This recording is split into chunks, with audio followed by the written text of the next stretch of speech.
Day 7 of 3D modeling comments. Layout Nongam Tundia Keg. First you start by adding a cylinder. Scale it and apply scale.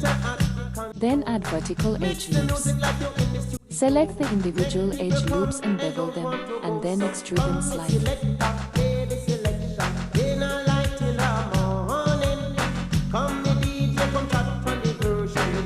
For the top, just insert the top face and then extrude it inwards.